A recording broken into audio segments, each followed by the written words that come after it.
श्रीगोविन्दं प्रपद्ये हिन्दूनानुग्रहकारकम् वन्दे मुकुन्दमरविन्ददलायताक्षम् कुन्देन्दुशङ्खदशनम् शिशुगोपवेशम् इन्द्रादिदेवगणवन्दितपादपीठम् वृन्दावनालयमहं वसुदेवसेनम् नवजलधरवरणम् चम्पकोद्भासिकरणम् विकसितनलिनाश्रियम् विस्फुरन्मन्दहास्यम् कनकरुचिविकूलम् चारुबर्हावचूलम् कमपि निखिलसारम् नौमि गोपीकुमारम् वंशीविभूषितकरान्नवनीरदाभात् पीताम्बरादरुणबिम्बफलाधरेष्ठात् पूर्णेन्दुसुन्दरमुखात् अरविन्दनेत्रात् कृष्णात् परं किमपि तत्त्वमहं न जाने। ध्यानाभ्यासवशीकृतेन मनसा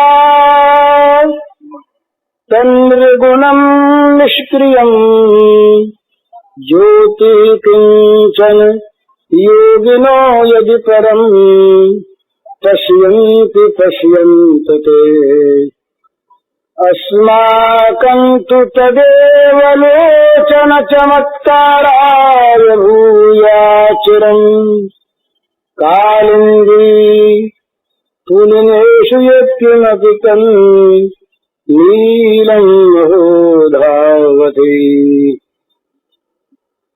श्री राम मैं सब जग जानी करो प्रणाम जोड़ जुग बानी। समस्त विश्व चराचर के रूप में अभिव्यक्त भगवान के पावन चरण कमलों में सभक्ति नमस्कार। मनुष्य को सहज ही जैसा दूसरों को उपदेश देने में सुख मिलता है वैसा स्वयं उपदेश लेने में नहीं मिलता।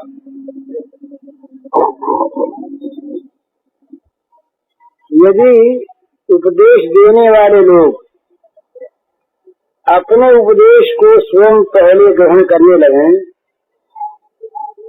तो फिर बहुत उपदेशों की आवश्यकता न रहे। उपदेश क्रिया में नहीं आते। जब तक जीवन में नहीं उतर जाते तब तक चाहे वो किताबों में रहे और चाहे वो वाणी के शब्दों में रहे उनसे कोई विशेष लाभ नहीं होता। थोड़ी बात भी जीवन में उतर जाए तो बहुत सुनने की और कहने की आवश्यकता नहीं पड़ती।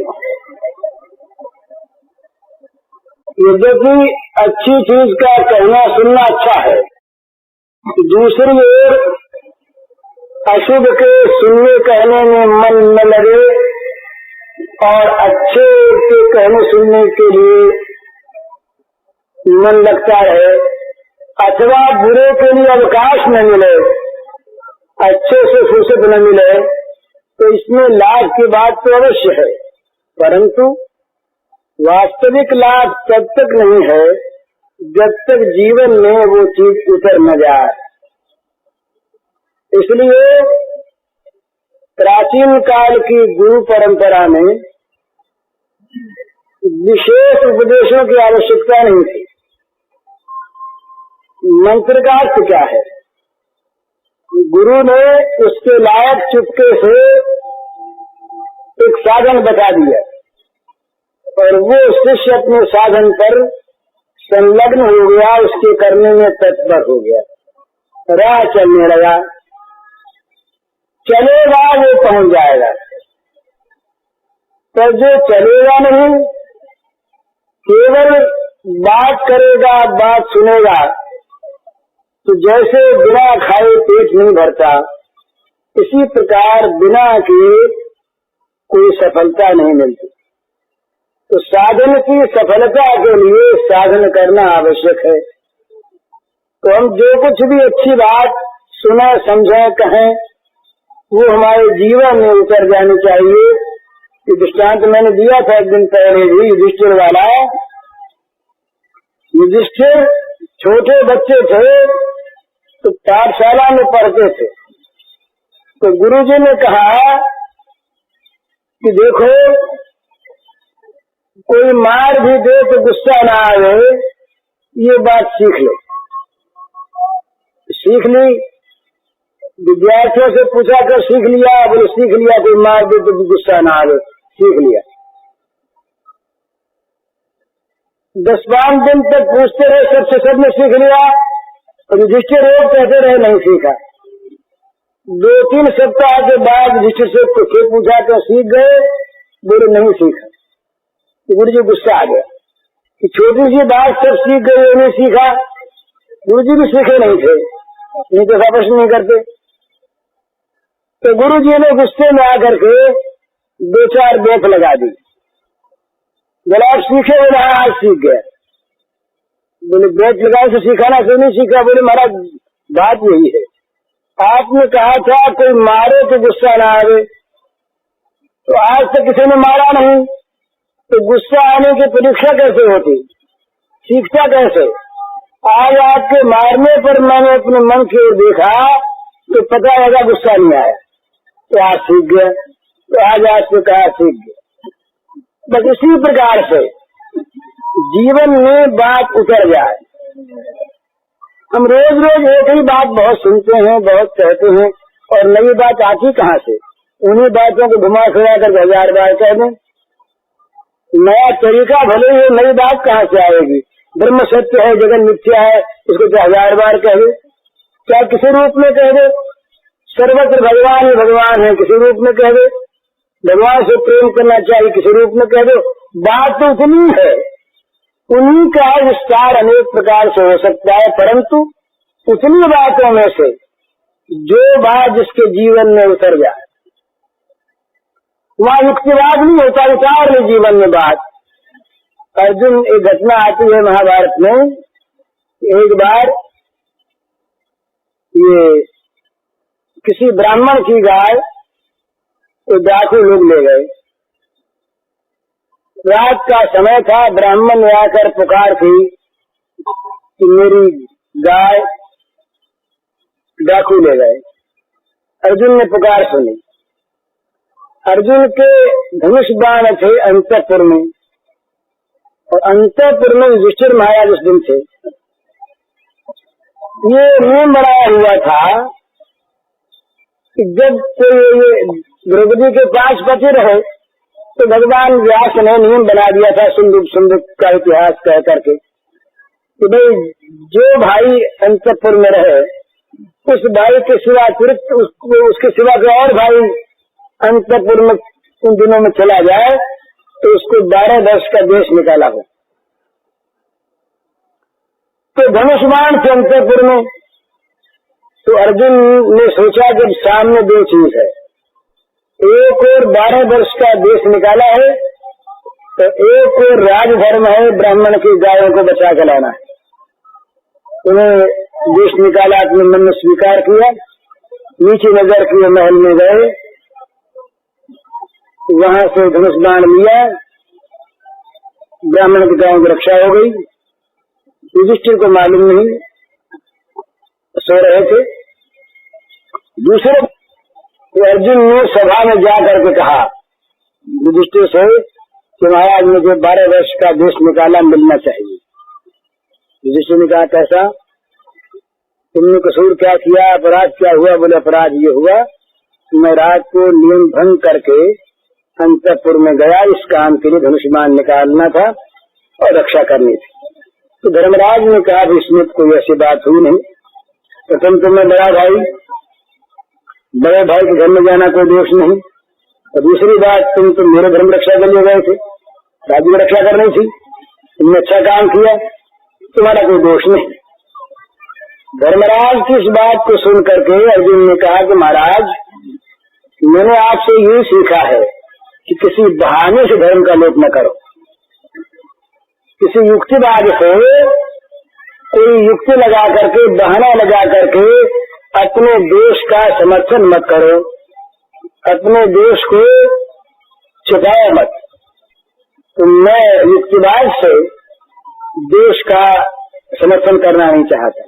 अब ये अलग बात है, ये वो कैसा जमाना था, क्यों ब्याह हुआ, क्यों ये नियम बनाया, वो अलग विषय है। लेकिन यह एक बात है कि जो बात है जीवन में उतर जाए, जब तक जीवन में साधना उतरती नहीं, जब तक जीवन में उपदेश की बात अति उतरती, तब तक उपदेशक का उपदेश व्यर्थ होता है। उपदेशक में 4 बात होनी चाहिए प्रधान, तो समझ लेने की बात है। वो जिस सिद्धांत को कहता हो वो सिद्धांत सच्चा हो, एक बात। दूसरी बात, उस सिद्धांत का वो स्वयं मानने वाला हो। एक सज्जन आए हमारे पास, एक दिन सन्यासी थे, बड़े विद्वान थे। उन्होंने कहा कि बोलिए किस विषय पर कहूँगा, ईश्वर का खंडन करें कि मंडन, आप जो चाहे सो कर दे, विद्या हमारे पास है। तो विद्या से खंडन भी कर दे, मंडन भी कर दे। तो हमने कहा सिद्धांत कौन सा? सिद्धांत कोई नहीं, सिद्धांत हमारी विद्या है। तो ये ठीक नहीं। जिस सिद्धांत का प्रतिपादन करे वो सिद्धांत वास्तव में सत्य हो। दूसरी बात, स्वयं इस सिद्धांत को वो मानने वाला हो। इसे केवल मानने वाला ना हो, पालने वाला हो। और चौथी बात, उस उपदेश में सिद्धांत के वर्णन में किसी प्रकार का मान धन इत्यादि का स्वार्थ न हो।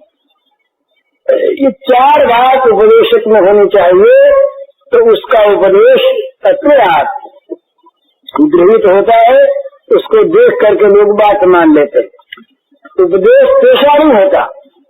ये आजकल जो है ना, ये तो उपदेश का प्रवाह बह रहा है, उपदेश की नदी बह रही है, और नदी बह रही है, बस नदी तो है, कभी कैसा पानी कभी कैसा पानी। और ये चीज भी है कि भाई वो उसमें कोई बड़ा महात्मा भी बोले और उसमें कोई कलाकार भी बोले, सदाचारी भी बोले, असदाचारी भी बोले। बोलना आना चाहिए। बोलने का अर्थ जो है कला, वो होनी चाहिए, फिर बोलने वाला कोई हो। और जिसके पास कला न हो और महात्मा भी हो तो उसकी बात सुनना नहीं चाहते, क्योंकि हम तो कला देखते हैं। पहले हमने देखा इस झाड़ियों में महात्मा रहते थे, उनसे कोई व्याख्यान दिलवाए तो नहीं बोलना आता उनको, पर उनके एक एक शब्द में उनके जीवन का अनुभव भरा हुआ, उनके एक एक शब्द में तत्व भरा हुआ। तो वो असली चीज, नकली चीज तो जहाँ हम केवल बोलते हैं और करते नहीं, वहाँ हमारा बोलना वो एक नाट्य होता है। जैसे नाटक में कोई शंकराचार्य का पाठ करे तो वो शंकराचार्य हो जाता है। इसी प्रकार से यदि हम केवल बोलना जानते हैं, करना नहीं जानते, बोलना जानते हैं वैसा बनना नहीं जानते, तो हमारा बोलना व्यर्थ है। हमारा बोलना एक कला हो सकता है, हमारा बोलना लोग रिझाने की चीज हो सकती है, हमारा बोलना हमारी बोलने की वासना की पूर्ति हो सकती है। जैसे प्यास होती है वैसे बुलास भी होती है, प्यास जैसे होती है वैसे बुलास माने बोलने की वासना। तो बुलास की पूर्ति भले हो जाए या उससे हमारी किसी लौकिक कामना की पूर्ति हो जाए या कौतूहल की निवृत्ति हो जाए या एक कला का प्रदर्शन हो जाए, परंतु जब तक हमारे जीवन में ये बात नहीं है तब तक हम उसके बोलने के अधिकारी नहीं है। ये पहले हमारे यहाँ बड़ी सुंदर चीज थी, अधिकारी भेद। किस विषय पर कौन कौन बोलने का अधिकारी है। जो जाता कहीं पर गुरु के पास शिष्य, तो शिष्य को गुरु देखते कि शिष्य अधिकारी है कि नहीं, और गुरु अगर अधिकारी नहीं होता उस विषय का तो कह देता कि इस विषय को मैं नहीं जानता, तुम अमुक ऋषि के पास जाओ, अमुक महात्मा के पास जाओ, वो तुमको इसका उपदेश देंगे, बता देते। स्वयं अधिकारी नहीं मानते अपने को। तब सुनने वाला और कहने वाला एक ही बात में कह देता और एक ही बात में उसका काम बन जाता। अब हम 50 वर्ष सुनते रहे और ध्यान कर रहे हैं, एक भी बात काम नहीं होता। सुनने के भी और कहने के भी अधिकारी होते थे, बिना अधिकारी के काम नहीं होता। और कम से कम इस साधना के क्षेत्र में, परमार्थ साधना के क्षेत्र में तो अधिकारी भेद की बड़ी भारी आवश्यकता होती है। किस प्रकार का कौन अधिकारी? नाम संकीर्तन तो सबके अधिकार की चीज, परंतु नाम संकीर्तन में भी जहाँ परम प्रेम का उद्भव होता है वहाँ अधिकार आ जाता है। चैतन्य महाप्रभु के जीवन में आता है कि श्रीवास के घर में उनका अंतरंग कीर्तन होता था।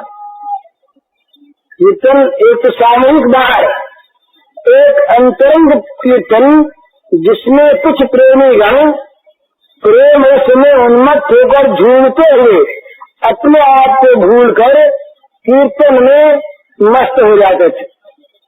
तो एक दिन एक कीर्तन का विरोधी मनुष्य उनके घर में घुस गया और जाकर वो नीचे तख्ते के छिप गया।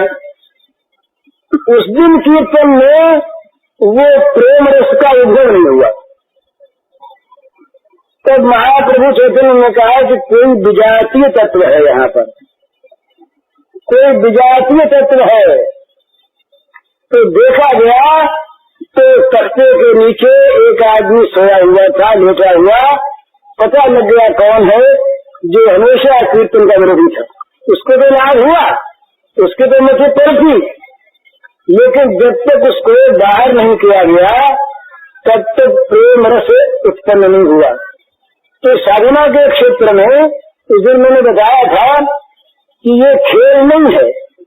एक आसन हो, एक स्थान हो, एक मंत्र हो, एक गुरु हो, एक इष्ट हो, एक समय हो, तो साधना के इस प्रकार के वातावरण बन जाता है कि वहाँ जाते हुए बात अपने आप शुरू हो जाती है। वहाँ के वायुमंडल में उस प्रकार के तत्व सब विस्तृत हो जाते हैं, पूर्ण हो जाते हैं कि दूसरे तत्वों को वहाँ आने के लिए स्थान नहीं मिलता।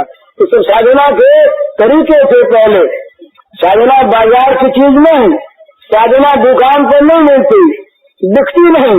तो जब से दिखने लगी और जब से बाजार में आई तब से साधना रही नहीं। सच्ची बात कटी जरूर है, पर सत्य ये है। तो साधना में क्या चीज है? जीवन में उतार लेना उस चीज को, ऐसा बन जाओ। एक शब्द में महाराज तो कहा, कटवांग के दृष्टांत में आता है कि कितनी देर लगती ब्रह्म की प्राप्ति में, बस कुछ देर लगी नहीं। जैसे घोड़े को सवार होते हुए कोई आदमी उस पावड़े में पैर रखे, कितनी देर ब्रह्म ज्ञान हो जाता है? तो कैसे हो जाता है? बस गुरु ने कहा सर्वम खल्विदं ब्रह्म, ये सारा ब्रह्म है। विश्वास कर लिया, विश्वास करके अनुभूति हो गई, सारा ब्रह्म है।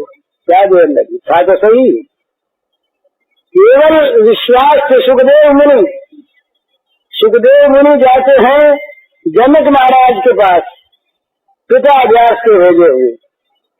पिता व्यास ने उपदेश किया, सुखदेव जी के समझ में बात नहीं आई। तो पिता ने कहा तुम जाओ जनक महाराज के पास, जाओ उपदेश देंगे। जनक महाराज के दरवाजे पर पहुंचे। जनक जान गए थे कि सुखदेव आ रहे हैं। उन्होंने पहले से खबर करवा दी बाहर पहरेदारों को कि अंदर मत आने देना।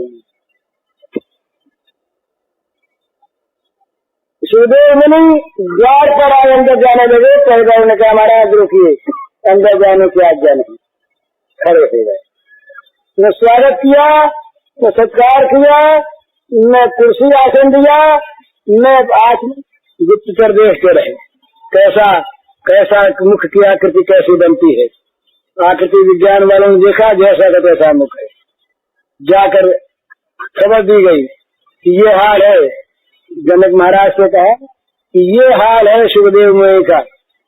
तो जनक ने कहा अच्छा, अब उनको विलास कानन में भेज दो, जहाँ सारी विलास की सामग्री, जहाँ सारे के सारे विलास के साधन मौजूद, विकार पैदा करने वाली सारी सामग्रियां जहाँ पर, वहाँ पर इंद्रियों के सारे विषय उनको भेज दिया गया और कहा गया कि 50 तरुणी स्त्रियां सजी हुई उनकी सेवा में लग गई। जो सुखदेव बाहर थे वही अंदर रहे, कोई परिवर्तन नहीं हुआ। जैसे के तैसे खबर पहुंची महाराज के पास कि वो तो जैसे बाहर थे वैसे ही अंदर हैं। तो कहा ले आइए। सामने गए जनक महाराज, आदर पूर्वक ले गए महल में, उनके योग्य आसन दिया, स्थान दिया, पूजा की, अर्घ्य दिया, बैठ गए। कहा महाराज कैसे पधारे। सुखदेव ने कहा पिताजी ने आज्ञा दी है, आपके पास बोध प्राप्त करने आया। सुखदेव जी की ये परीक्षा हो चुकी। मानात्मानि तुल्य तुल्य मित्रारि पक्षयो हो, मानात्मानि ये बड़ी कठिन बात है। जरा सी बात में मान भंग हो जाता हम लोगों का। आज प्रेम से भी, अनजान में भी कहीं अगर कोई जरा सी अपने मन की कल्पना में भी रूक्षता आ जाए तो हमारा अपमान कर दिया, गुरु जी ने अपमान कर दिया, हमारे भाई ने अपमान कर दिया, पिता ने, पति ने अपमान कर दिया, मालूम क्या क्या अपमान की कल्पना करके मन से दुखी होता है। कितना अपमान। सुखदेव मुनि से ये नहीं कहा गया कि तुम यहाँ बैठो भी, जल पियोगे क्या, हाथ हाथ धोओगे, कुछ नहीं कहा गया। इसे वे महामुनि और विलास भवन में सारी सामग्रियां उनके लिए विलास के मौजूद। परीक्षा हो गई कि ये केवल मौखिक वेदांती नहीं है, ये केवल मौखिक ज्ञानी नहीं है, ज्ञान इनके जीवन में उतर आया है। जो ज्ञान का परिणाम होता है वो इनके जीवन में मूर्तिमान है। जनक ने कहा महाराज आप जो मानते हैं मुझे बोध नहीं है, ज्ञान नहीं है, इसको छोड़ दीजिए, आप ज्ञानवान हैं। इतना आपने जो मान रखा है कि उन्हें भी बोध प्राप्त कर रहा विशेष है, बोध नहीं है, बस यही बोध है, इसको छोड़ दीजिए, आप बोधमान है। छूटा हुआ था ही, तत्काल समझ में आ गई बात। तो जहाँ जीवन में उतरी हुई चीज होती है वहाँ तो वो चीज समझ में ठीक आ जाती तत्काल। और केवल हम कहते हैं, तो मैं सत्य कहता हूँ, कई बार मैंने देखा है जब समझाता हूँ युक्तियों से युक्ति याद आ जाती है, जब अपने जीवन में देखता हूँ तो युक्ति भूल जाती है, नहीं दिखती वो चीज। सत्य बात है। तो इससे कोई लाभ नहीं होता। जीवन में लोगों को समझाने के लिए बहुत चीज चाहिए, अपने समझने के लिए युक्ति नहीं चाहिए। तो बहुत होकर के भी अगर हम नहीं समझते, अपने को नहीं समझा पाते, अपने जीवन में उस चीज को नहीं उतार पाते, तो हमारा कहना व्यर्थ होता है। इसलिए ये आप लोगों के बाद पीछे मुझे ऐसा लगता है, ऐसा मैं कई बार सोचा करता हूँ, सब की बात नहीं कहता, अपनी कहता हूँ। मेरे जैसे कहने वालों से आप सुनने वालों में बहुत लोग बहुत अच्छे हैं, ये मुझे विश्वास है। न मालूम जब आप लोगों की मैं किसी की बात सुनता हूँ साधन की, तो मुझे बड़ी प्रसन्नता होती है। देखो ना ये कैसे लोग हैं, चुपचाप सुनते हैं और चुपचाप कर रहे हैं। हम लोग इतना बरगलाने वाले लोग और इतना बहकने वाले लोग केवल बहकते रह जाते हैं, कुछ नहीं करते। तो जीवन में चीज उतरनी चाहिए। जब जीवन में चीज उतरे तब जीवन की सच्चाई है। तो जीवन में उतरी हुई चीज उसी प्रकार का जीवन बना देती है। साधन जो है कि जीवन का स्वरूप बन जाना चाहिए। सत्यवादी कौन? जो मूर्तिमान सत्य हो, जिसको देखते सत्य याद आ जाए, जिसके सामने आने से ये बात हो कि यहाँ मिथ्या नहीं हो सकता, विश्वास अपने आप हो जाए।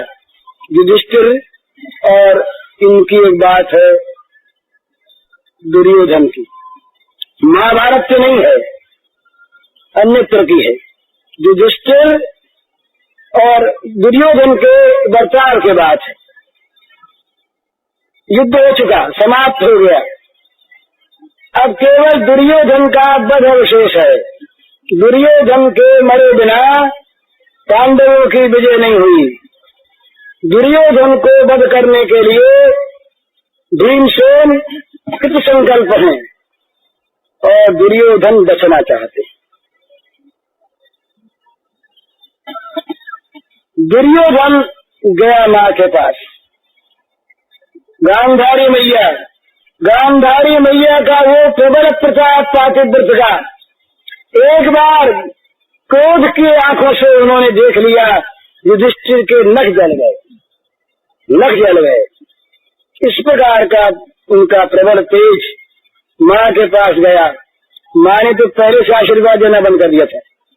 जिस दिन द्रौपदी की साड़ी उतरी, उस दिन माँ गांधारी ने कह दिया कि अब आशीर्वाद नहीं देना है, कौरवों का विनाश होगा। कुल वधू पर उन्होंने अत्याचार किया है, ये नहीं बचेंगे। समझे?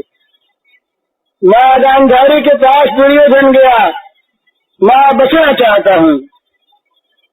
गांधारी के पास तीर थी, पर अपने मुंह से गांधारी कैसे कहे। गांधारी ने कहा, बेटा बचना चाहते हो तो युधिष्ठिर के पास जाओ, उनसे पूछो। ये समझ में आने लायक बात नहीं है। जिनसे साक्षात युद्ध है, युधिष्ठिर की विजय दुर्योधन के वध पर है, सारा युद्ध समाप्त हो चुका। अब दुर्योधन अपने वध न होने का उपाय पूछने जाए युधिष्ठिर के पास, ये बात किसी भी राजनीतिविद को समझ में नहीं आ सकती। ये तो पॉलिटिक्स की चीज है, ये तो पॉलिटिकल वर्ड से बिल्कुल अलग चीज है। ऐसा भी होता है? ऐसा भी हो सकता है क्या? कल्पनातीत। माँ की बात मान ली। दुर्योधन, निर्भय दुर्योधन पहुंचा युधिष्ठिर के पास। युधिष्ठिर ने स्वागत किया, भाई आओ बैठो। बड़े प्रेम से बैठाया, कहा बोलो भैया, कुछ काम मेरे लायक, कुछ कहो। तो कहा भाई आया तो एक काम से हूँ। बोले क्या काम? साफ कह दिया, भीम मुझे मारना चाहता है और मैं बचना चाहता हूँ, कोई उपाय बताओ जिस उपाय से मैं बच जाऊं, भीम मुझे न मार सके, मेरा सारा शरीर वज्र का हो जाए, कोई मुझ पर आघात न लगे। युधिष्ठिर ने कहा उपाय है भैया। निसंकोच और बड़ी सरलता से कह दिया उपाय है, जाओ माँ गांधारी के पास, माँ से कह दो पट्टी खोल दो एक बार, और तुम सारे कपड़े उतार कर नंगे हो जाओ। माँ एक बार देख लेगी आंखों से तुम्हारे अंगों को, तुम्हारे अंग वज्र के हो जाएंगे, फिर भीम की ताकत नहीं तुम्हें मार सके। बात सुन ली, विश्वास हो गया, ठीक बात। युधिष्ठिर झूठ नहीं बोलते, सत्य कहते, सत्यवादी युधिष्ठिर। झूठ बोलने का वहम होता तो अर्जुन जाता ही नहीं, ये क्या दुर्योधन जाता ही नहीं।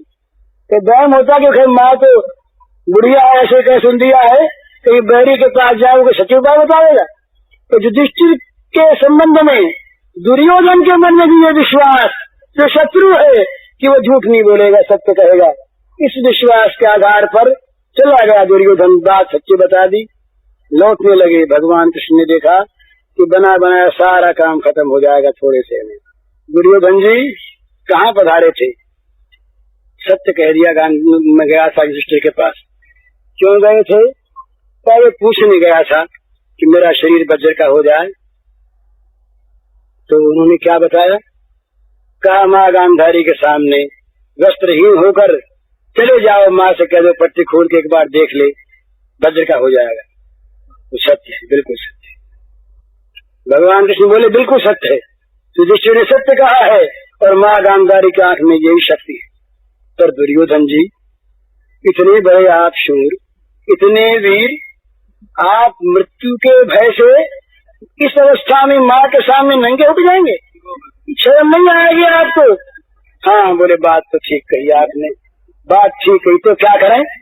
बोले कोई बात नहीं, कोई बात नहीं, उनकी भी बात रहे और आपका भी काम है। बोले कैसे?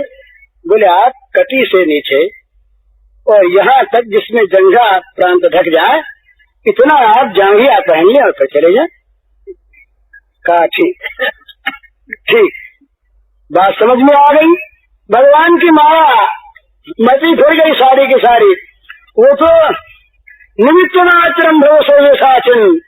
भगवान ने कहा तुम कौन करने वाले अभिमान करते हो, नहीं करूंगा, नहीं लड़ूंगा, मैं वैते निहता पूर्वम एवं निमित्त मात्रम भव। मैंने इन सबको मार रखा है, देख रहा हो, देख लो मेरी गाड़ों में चूड़ी तो उत्तम अंग ही, उत्तम उत्तम अंग सारे चूर्ण विचूर्ण हो रहे हैं, तुम निमित्त बनते हो, तुम कौन मारने वाले और तुम कौन न मारने वाले। युधिष्ठिर चाहे कह दें चाहे गांधारी देख दें, तो श्री कृष्ण जो चाहते हैं वही होगा, दूसरा कैसे होगा। दुर्योधन की बुद्धि पलट गई, जांघिया पैर के गया माँ के सामने, माँ से कहा पट्टी खोलो। भूल गया उस समय दुर्योधन इस बात को कि भीम ने प्रतिज्ञा की थी कि तुम्हारी जंघा को तोड़ूंगा, इसलिए युद्ध का वो नियम कटी से नीचे गदा न मारने का यहाँ नहीं लागू हो सकता, भीम की प्रतिज्ञा है थी, पर भूल गया, भगवान की माया भूल गया। माँ के सामने गया जंघा को ढककर, माँ ने आंख खोली, कहा बेटा रास्ते में तुम्हें कृष्ण तो नहीं मिले थे? बोले मैया वही मिले थे। तो मैया बोली कि उनकी इच्छा सफल हो, उनकी इच्छा सफल हो बेटा, तुम नहीं बच सकते, नहीं बच सकते। आए गदा युद्ध हुआ, भीम ने जांग पर गदा मारी, जंगा टूट गई। बलदेव जी आ गए, कहा बलदेव जी थे इनके गुरु दुर्योधन के, ये गदा सिखाने वाले पहलवान ये थे बलदेव जी। बलदेव जी ने कहा क्या अनर्थ किया भीम ने, ये सारा का सारा नियम तोड़ दिया, कटी के नीचे गदा मारना। भगवान बोले कृष्ण, बोले दादाजी जरा बात तो सुनो, गुस्से के पीछे हो।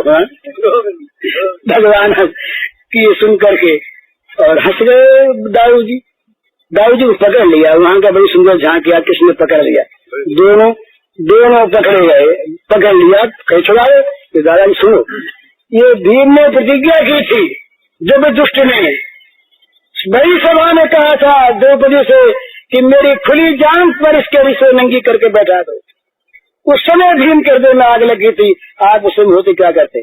भीम ने प्रण किया था इसकी जांघ को तोड़ूंगा महाराज, इसलिए तोड़ दी, इसमें क्या पाप हुआ?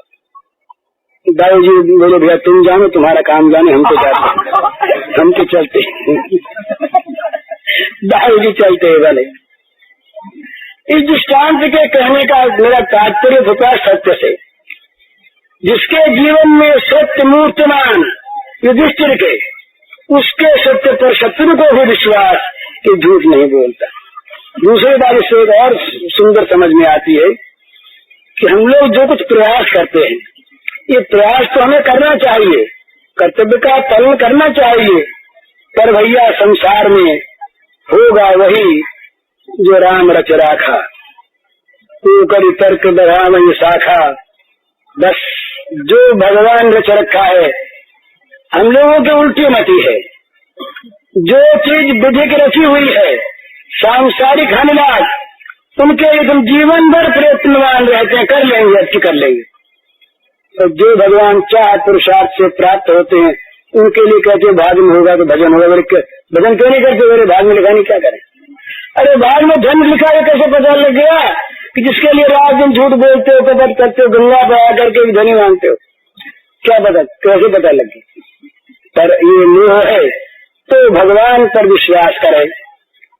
दुर्योधन पांडवों का भगवान पर विश्वास न मालूम कितनी बार धर्मराज से, कितनी बार अर्जुन से इस प्रकार की भूलें हुई है कि वो मर जाते, परंतु अगर भगवान को रखना था उनको, तो आगे से आगे रक्षा की योजना तैयार। एक बार महाराज कर्ण ने एक बाण संधान किया, उस बाण की नोक पर एक आ बैठा नाग जो शत्रु था अर्जुन का, और कर्ण ने वो आमंत्रित करके बड़ा विषेरा बाण, निश्चित हो गया कि ये बाण अर्जुन के गले में जाएगा तो गले को काटता हुआ आगे बढ़ जाएगा। कहने में देर लगती है, बाण छूटा, श्री कृष्ण ने यो जोर लगाया, बैठे हुए घोड़ों के घुटने टिक गए, सबसे बाण निकला, अर्जुन के त्रीज को जलाता हुआ निकल गया, अर्जुन बच गए। ये किसको पता था अर्जुन के लिए बाण आवेगा और भगवान बचा लेंगे? भगवान को पहले से पता, सूर्यास्त होते ही मैं मर जाऊंगा चिता जला करके, अर्जुन ने प्रण कर लिया। भगवान ने कहा, अर्जुन तुमने क्या प्रण कर लिया भैया? देखो इतने तुम महारथी, किसके बल पर कर लिया? अर्जुन ने कहा, महाराज मेरे पास दूसरा बल कौन सा है? एक ही तो बल है, एक भरोसे एक बल, एक आस विश्वास, एक राम रघुनाथ तुलसीदास। हम बहुतों के बल का आश्रय करते हैं, बुद्धि बल, विद्या बल, कौशल बल, अपनी चतुराई का बल, ताप का बल भी ले लेते हैं अपने साथ, परास्त होते हैं, मर जाते हैं, हार जाते हैं। एक बल, अर्जुन ने कहा एक बल। बोले कोई बात नहीं। रात भर भगवान प्रलाप करते रहे, सवेरे युद्ध आरंभ हुआ।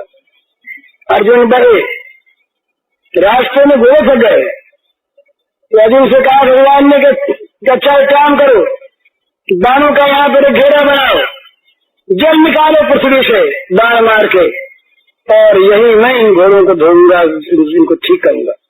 बाण मारा गया, जल निकला, भगवान ने घोड़े धोए, लील साहस की भगवान ने अपने हाथों आगे बढ़े। अब देखा संध्या होने वाली, अभी जयद्रथ दूर है, जयद्रथ अभी दूर है, संध्या हो चली। भगवान ने सोचा कि अब युक्ति करना है। देखा लोगों ने सूर्यास्त हो गया, लोगों को देखा सूर्यास्त हो गया, चिता जलाओ भाई, चिता जलाओ, अर्जुन जल मरेंगे। कौरव पक्ष में हर्ष का जयकारा उठ गया, आकाश में हर्ष की ध्वनि छा गई। पांडवों का अर्जुन आज मर रहा है। सारा पांडव पक्ष शोक निमग्न हो गया, भगवान चुपचाप खड़े हैं। सब लोग पास आ गए, अर्जुन का मरना देखेंगे, अर्जुन का जलना देखेंगे, हर्षित होंगे। दुर्योधन आ गए और सब लोग आ गए, जयद्रथ भी खड़ा हो गया पास आकर। जयद्रथ खड़ा हुआ, भगवान ने कहा अर्जुन से कि देखो बाण संधान करो। चुप के संधान करके रखो। बोले महाराज सूर्यास्त हो गए, चुप रहो, संधान करो बाण। और खबरदार एक बात और करना, इसका सिर काट कर नीचे न गिराना, अपनी वाण विद्या से उसे वहां ले जाना कि जहां इसका पिता अमुक सरोवर पर इस समय सूर्योपास्थान कर रहा है, उसकी अंजलि में जाकर सिर गिरा। भला कितना उस समय ये बाण विद्या का कौशल था। हो गया, सारी व्यवस्था हो गई, सामने खड़ा है, जयद्रथ हंस रहा है, दुर्योधन हर्षध्वनि कर रहा है। अकस्मात सूर्य निकल आया, सूर्य निकला, बाण छूटा, सिर कटा, सिर उड़ा, जयद्रथ के पिता की अंजलि में गिरा, पिता का सिर करके नीचे गिर गया, पिता पुत्र दोनों समाप्त हो गए। हर्षध्वनि दूसरी ओर बदल गई। क्या हो गया?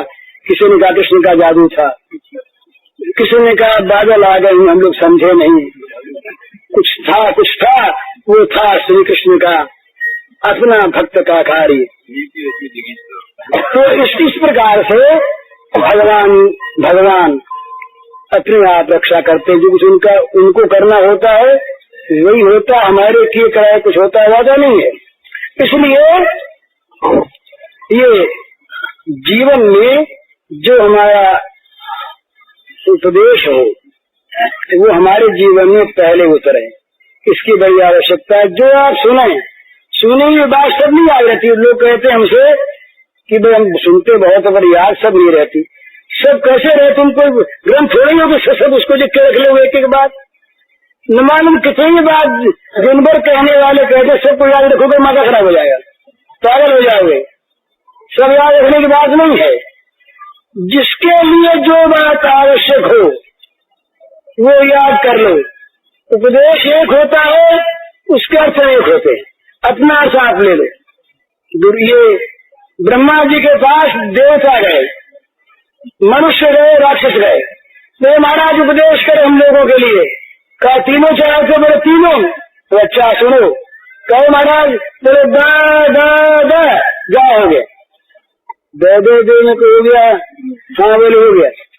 पूछने लगे अच्छा बताओ देवताओं तुमने क्या सीखा हमारे उपदेश से? बोले महाराज ठीक सीख लिया। बोले क्या सीख लिया?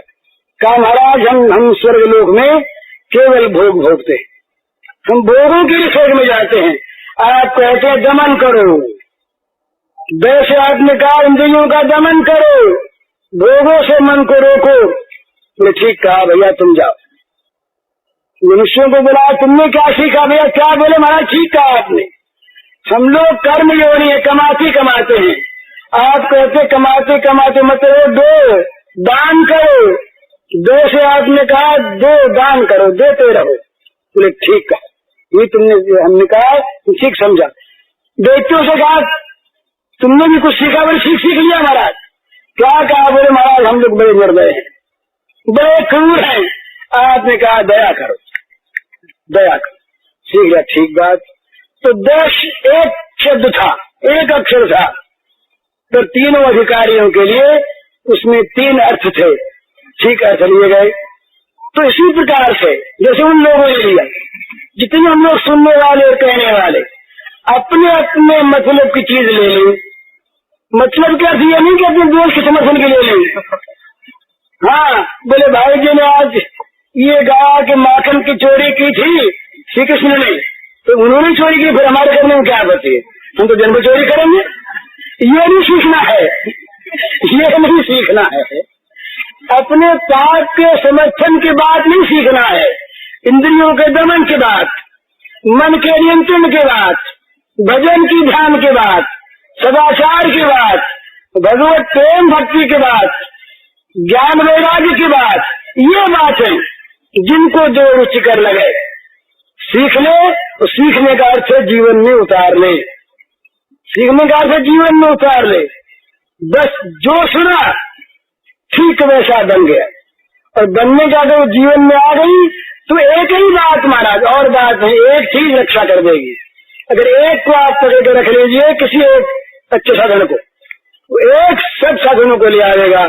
अगर आपका निश्चय ठीक और वो जीवन में अगर उतर गया तो बहुत की आवश्यकता नहीं। तुलसीदास जी ने तो कहा कि हमारे पास कुछ है ही नहीं, सकल अंग पर मुखनाथ, मुख नाम की उठ लई है तुलसी प्रतीत एक, प्रभु मूर्त कृपामयी है। हे नाथ सारे अंग आपके चरणों से विमुख हैं, केवल जीभ ने नाम की ओटे रखी है। एक चीज हमारे पास है, एक वो क्या है? एक प्रतीति, एक विश्वास है कि प्रभु मूर्त कृपामयी है। बस भगवान का श्री विग्रह केवल कृपा से बना है, ये एक चीज है। एक पर मन में कर लीजिए, हो गया काम। अभी आप मन में कर लीजिए सच्चे कि हम भगवान के शरणागत हो गए। भगवान कहते हो गए कि बात हो गई। जो एक बार कह भी दे कि मैं आपका हूँ, सुखदेव प्रपन्नाय तवा अस्मित याचित, एक बार भी जो कह दे नाथ मैं तेरा, बस वो कह देंगे बस तुम्हें अभय कर दिया, जाओ तुम मेरे हो गए। एक बार तो बहुत आवश्यकता नहीं है, बड़े झंझटों में करने का काल नहीं है। प्राणायाम भी करें, कुंडलिनी का जागरण भी करें, राजयोग भी करें, नाद योग भी करें, भक्ति योग, प्रेम योग, निष्काम कर्म योग, क्या क्या योग करें। बहुत योगों में पढ़ेंगे तो सबसे वियोग हो जाएगा। इसलिए एक योग साधे, जिसके जो जैसे वही योग, पर जो साधे उसी को साधे। एक साधे सब सधे और सब साधे सब जाए। इस सिद्धांत को मान लें, एक पर दृढ़ता के साथ लग जाए, एक को पकड़ लें, वो एक सबको बुला लेगा, सबको बुला लेगा। तो जिसकी जहाँ रुचि हो, जिसका जहाँ मन लगे, जिसको जो प्रिय लगे, जिसकी जैसी अधिकार की भावना हो, जो जिसे कर सकता हो। अब छोटे बच्चों को तुम वेदांत सीख लो, इनसे तो कहे तुम भैया राम राम करो, मजे में कीर्तन करो, मजे में करेंगे। और फिर भगवान जहाँ शंख को गाल के छुआ दिया, ध्रुव के सारा ज्ञान विज्ञान आ गया। ये ज्ञान तो भगवान देंगे, परवाह नहीं ज्ञान की, ज्ञान के लिए मत चिंता करो, देंगे उनकी गरज होगी तो। अपने तो उनका नाम लेना है, बच्चे सब नाम ले भगवान का। तो भगवान बच्चों में आकर के जब नाम की ध्वनि सुनते हैं भगवान, तो बच्चों में बच्चे आके लोग पहचानते नहीं कि कौन आ गया। ऐसा होता है, कई भक्तों की जीवनी में नया बच्चा खेलने को आ गया, नया बच्चा खेलने को आ गया, बच्चे कहते हैं कौन आ गया, अरे आज तो लता तो बड़ा प्यारा है, तो बड़ा प्यारा प्यारा, तो कौन है नया, नया आके मित्र बन जाता है, उनके साथ खेलता है, मजा आता है भगवान को खेलने में बच्चों के साथ भी। वो तो देखते हैं कोई खेलने वाला हो और मेरे साथ खेलना चाहे, फिर ये नहीं देखते कि वो खेलने वाले बड़े भारी मुनि सत्यम ऋषि सत्यम देवोत्तम है, या कोई छोटे छोटे बच्चे निरीह बच्चे वो कहते खेलते हो ना, मेरे साथ खेलना चाहते हो तो आओ खेल, धन्ना रोटी बनाई। पिताजी बाबा कह गए, बोले देख भैया धन्ना, ये ठाकुर जी हैं, इनको खिला के भोग लगा के खाना। बोले ठीक। बाबा तो गए, अब धन्ना 5-6 वर्ष के बच्चे रोटी बनाई, भोग लगाने लगे, रख दिया, बोले खा ले, भोग रखा, खा ले। अब भगवान खाया नहीं, अब रोज बाबा से खा लेता था, मुझसे क्यों नहीं खाता तू, खा ले देख। अरे बाबा कह गए हैं कि खाने पर खाना नहीं तो मैं भूख क्यों मरता, खा ले। नहीं खाया भगवान ने, बोले नहीं खाया तो छोड़, हम भी नहीं खाए, रोटी उठा के दे डाल। दूसरा दिन हुआ, बोले आज तो खा ले, आज खा ले। ये बैठने को कुर्सी और ले आए भाई, कुर्सी आ जाए, कुर्सी आया हमारा। दूसरा दिन हुआ, फिर वही काम, बोले खा ले, फिर नहीं खाया, बोले तू देख बड़ा शरारती है, 2 दिन मुझे भूखों मारते हो गए, तो आप भूख मरता, मुझे भूखों मारता, आज देखता हूँ, नहीं फिर कल रोटी बनाऊंगा ही नहीं, और या फिर खबर लूंगा अच्छी तरह से। तीसरे दिन फिर रोटी बनी, भगवान से कहा बोला आज खाता कि नहीं, खड़ी लाऊं या फिर कैसे बनाना छोड़ दूंगा। चुपके से कहा भगवान ने, अच्छा आओ खा लेते। बुद्धिवादी नहीं मानेंगे इस बात को, आज का बुद्धिवादी जो मनुष्य वो कहेगा ये तो बिल्कुल एकदम कल्पना है, ये कभी हो सकता है क्या। पर ये जगत में रोज कौन खाते हैं, ये बच्चे कौन रोटी खाते हैं, वो क्यों नहीं खा सकते। हमारे अर्चावतार होता है, मूर्ति में अवतार होता है, अगर विश्वास है अर्चावतार। मीरा के साथ भगवान बोलते थे, बातचीत करते थे, हमारे साथ नहीं करते, हम पत्थर मानते क्यों करेंगे। एक रोज ठाकुर जी रहे, तो ठाकुर जी की पूजा रोज करें, एक आदमी गोपाल जी की, तो बहुत दिन हो गए ठाकुर जी, तो बोले नहीं, ठाकुर जी के भोग लगा दे, अपने आप खा ले। हम लोग ऐसे करते सर, तो ठाकुर जी के भोग लग गया, चलो खा लिया, त्याग व्याग कुछ नहीं। ठाकुर जी राजी हो जाते हैं, वो देखते हैं ऐसे करते हैं लोग, तो लोग ठाकुर खाली थोड़ी है, ठाकुर जी खाया भोग लगाने वाले मानते हैं। बोले जयपुर से मूर्ति लाए थे जी, बड़ी सुंदर मूर्ति, पर खाते थोड़ी भोग लगाना है, भोग तो बासना के भूखे। अरे मूर्ति मान करके बैठाया उनको, और खाते नहीं, कैसी बात है, वो तो खाते भी हैं। अश्नामि प्रेतात्मना पत्रम पुष्पम फलम तोयम यो मे भक्त्या प्रयच्छति तदहं भक्तपदम अश्नामि, नाम का अश्नामि प्रेतात्मना, ये भगवान ने कहा। ये श्लोक सुदामा के उसमें आया है, सुदामा के आख्यान में ये श्लोक आया है, और वहां मुट्ठी भर के खा लिया भगवान ने, चोरों को खा लिया। तो ऐसे भोग में क्या होता है, तो वहां झंडा की बात ही नहीं, वो तो खाएगा। तो भगवान ने खा लिया, अब रोज भोग लगा, रोज खा लिया अपना। बोले देख इतनी तेने बदमाशी क्यों की 3 दिन तक, खुद भूख मरा, मुझको भूखों मारा, 3 दिन बीत गए, तेरे प्राण सूखे होंगे, मेरे तो सूखे गए। भूखों मरते मरते खुद भूखों मरा, मुझे भूखों मारा। ये भी कोई अच्छे आदमी भले आदमी के बाद तो पहले खा लिया होता इतने। भगवान हंसने लगे, अब रोज खाने लगे। बाबा आए उनके धन्ना के बाबा, तो कहा ठीक कितनी किताबें जो यहाँ सीख की, तो सब ठीक ठाक रहा ना। भोग लगाया, बोले भोग क्या लगाया, ये है बड़ा शरारती तुम्हारा ठाकुर। बोले कैसे? कहा 3 दिन तक इसने भूखों मारा, 2 दिन तो रोटी फेंकनी पड़ी, और तीसरे दिन जब मैंने धमकाया या तो छड़ी लाओ या फिर रोटी बनाऊंगा नहीं, तब चुपके से आकर के बात मान ली, खाने लगा। गन्ना के बाबा ने देखा कि लड़का कुछ पागल हो गया मालूम होता है। लड़का पागल हो गया, ये कैसे है, ये बेमतलब की बातें कहता है, क्या छड़ी दिखाई और क्या कहा, क्या खाने लगा, इतने दिन हो गए। बोले कैसी बात करता है? बोले कैसी क्या करो, 3 दिन तो बड़ा हैरान किया इसे। बोले अब क्या खाता है? रोज खाता है, मेरे साथ खाता है, जुगाड़ खिला। हाँ बोले अभी लो, तो बना खिलाया रोटी, बोला खा ले। आज बोले नहीं, तो बोले क्यों? बाबा के सामने मेरे जी चलेगा क्या तू? रोज तो खाता, आज ही खाने को आता है, आज जल्दी से। तो कहा तेरा बाबा ऐसा मानता नहीं। बोला मान लेगा तेरे आने से। तो भगवान आ गए, मजे में दोनों ने खाया। तो ये धन्ना कहीं बड़ा होता, पढ़ा लिखा ज्यादा होता, दार्शनिक पंडित होता, तो उसके समझ में ये बात आती नहीं कि भगवान भी बच्चे बन के कहीं खा सकते हैं।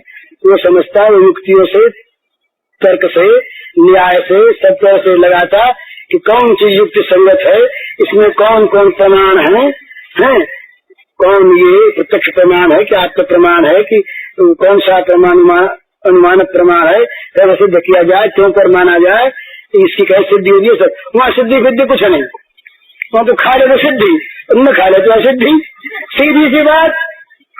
तो बच्चों में बच्चे बन के कौन खेलते हैं? अब भी कौन खेलते हैं? ये बच्चों में जो ये बच्चे बने हुए हैं, सरलता से खेलते हैं, ये कौन है? बूढ़े बने हुए कौन है? महात्मा बने हुए कौन है? ये तो हम अपने आप अपना अज्ञान प्रकट करते हैं कि भगवान ऐसा नहीं कर सकते। दूसरा कौन कर रहा है? अज्ञानी कौन बन रहा है? अज्ञानी बनकर जो अज्ञान की लीला कर रहा है आज, ये कौन? ईसाइयों का शैतान आ गया। ईसाइयों के 2 चीज है, एक भगवान, एक शैतान है, 2 की सत्ता है। हमारे यहाँ शैतान भी भगवान ही बन जाता है, अलग सत्ता नहीं है। ये चैव सात्विका भाव राजसास्तामसास्तये मत्तये वेचिता निविद्धि न त्वहं तेषु ते मयि। महाकाल बन के जो सारे जगत को खाता, वो कौन है? नहीं समझ में आ गया? श्री कृष्ण के शब्द देख लो, कालोस्मि लोकक्षेत्र प्रवृद्धो लोकाम समाहर्तुम यत् प्रवृत्तः। मैं काल हूँ, काल, सबको खा जाने के लिए प्रकट हुआ हूँ। ये भगवान ने तो सबको खा जाने वाला भगवान, सबको प्रकट करने वाला भगवान, सबका पालन करने वाला भगवान, तो बच्चों के साथ खेलने वाला भी भगवान, बच्चों के सामने विश्वास से प्रकट होकर धन्ना की रोटी खाने वाला भी भगवान, प्रहलाद को गोद में लेने वाला भी भगवान, ध्रुव की 5 वर्ष के अवस्था दर्शन देने वाला भी भगवान। ये सारे तो विश्वास पूर्वक अपने जीवन में किसी एक चीज को उतार ले। भगवान के प्रत्यक्ष होने में विलंब नहीं है महाराज, निष्ठा पूर्वक भगवान को पुकारने में और चाह करने में विलंब है। जिस भाव से जिसको भगवान की चाह हो, उसी भाव से सच्चे हृदय से निष्ठावान होकर, एक का होकर, एक के लिए भगवान को पुकारे, फिर भगवान न कभी दूर थे, न कभी दूर हैं, न दूर हो सकते। दूर उनके लिए जो बहुत दूर मानते हैं, दुर्लभ उनके लिए जो बहुत दुर्लभ मानते हैं, जो कहते हैं यही हमारे साथ खेलता है। बज के बच्चों का भी बैम हुए हैं, जाने लगेगा अगासुर के पेट में, अजगर के पेट में। किसी ने कहा अगर अजगर हुआ तो तुम तो कहते हो कि ये अजगर नहीं है, अजगर सरीखी ये बन की शोभा है, बन का रूपक है, लेकिन अजगर हुआ तो तो दूसरे ने कहा कि डर क्या, कन्हैया तो साथ है। कन्हैया तो साथ है, डर क्या है। तो बस कितना विश्वास, कन्हैया साथ। आग लगी तो कन्हैया कहाँ गया, कन्हैया आग को खा जाएगा, कन्हैया आग को खा गए। और आग खा जाएगी, कोई बचाने वाला है तो आग खाई जाती है, आग खा जाती है। मौत मार नहीं सकती उसको, कोई कहे कि मौत तुम मत मारो, पर मौत मार नहीं सकती उसको जो मौत में भगवान को देख लेता है। प्रहलाद का इतिहास इसका साक्षी है, प्रहलाद का इतिहास साक्षी है। प्रहलाद के सामने मौत आई, कई बार मौत आई।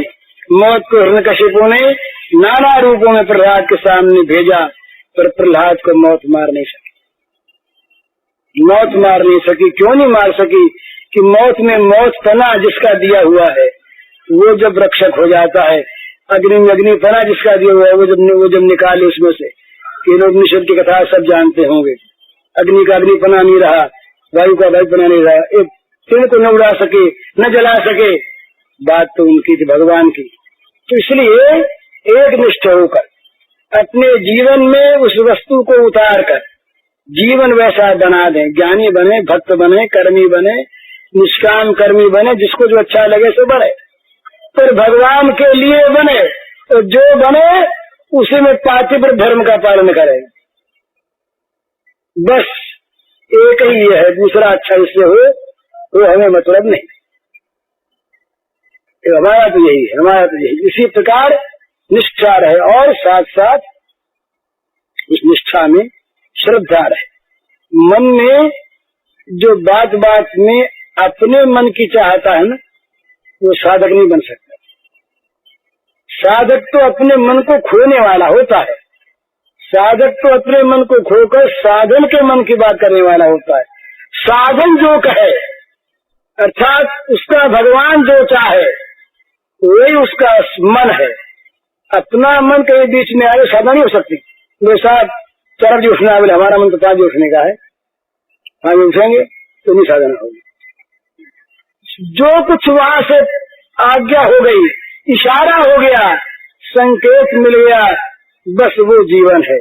इसलिए साधक को नियमानुवर्तिता के साथ अपने जीवन में सदाचार का, अपने जीवन में सत्य का, जो बात सुने जो कहे उसे जीवन में उतार ले, चाहे वो कोई सी बात हो, सत्य बात हो, तो भगवान तक पहुंचा देगी। भगवान का ना खाली है।